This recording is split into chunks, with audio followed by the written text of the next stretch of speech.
You've heard stories of the Sierra Madre Casino. We all have. This story's different than the others. It's all in promise of beginnings. And the ending. Dog forgot himself, as did the voice that raged within him. After their passing, a new voice spoke within the mutant shell.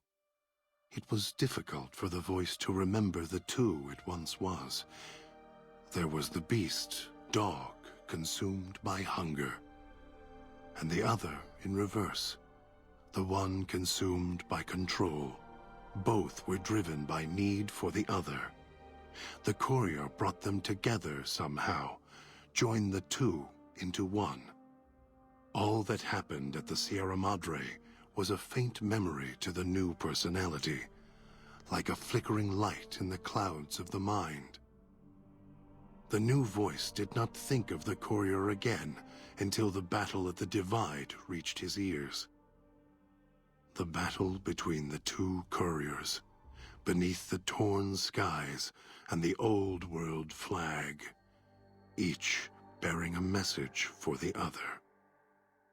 And the mutant prayed the courier that had saved him had been saved in return.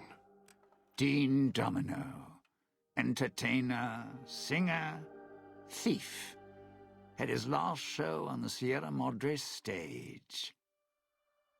The heist he spent over 200 years planning fell apart, just as the first, by underestimating his partner's strength.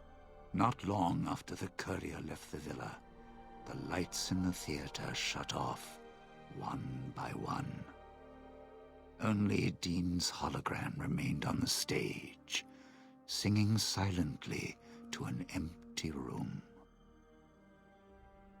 Still, as consumed as he had been with its riches and ruin, the Sierra Madre had held him captive long ago.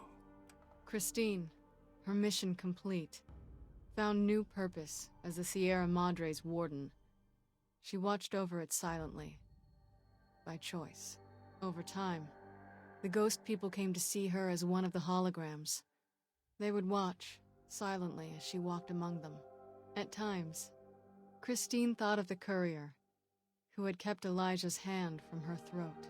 The courier reminded her of the other courier she had met in the Big Empty, and wondered if the two had found each other at last. She did not think of them again until she heard the legends of the Divide. The Divide, where the two messengers, the two couriers, fought beneath an ancient flag, at the edge of the world. You've heard of the Sierra Madre Casino. We all have. The legend, the curses. Some foolishness about it lying in the middle of a city of dead. A city of ghosts. Buried beneath a blood-red cloud. A bright, shining monument luring treasure hunters to their doom. An illusion that you can begin again. Change your fortunes. Finding it, though, that's not the hard part. It's letting go.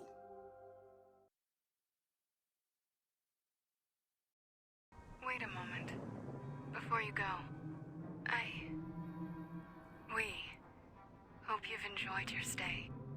Farewells can be a time of sadness. Letting go, difficult. As a guest of the Sierra Madre, you know that truth more than anyone. Frederick Sinclair believed one's life could be made anew every day, that fortunes were more than the wealth in your hands. Love, life, family, those to care for, and those who will care for you. To those who know these joys, the Sierra Madre holds little they don't already have. Out in the world, beyond these walls, that is your chance to begin again. I hope you'll return in happier times. Until then, the Sierra Madre and I will hold you in our hearts.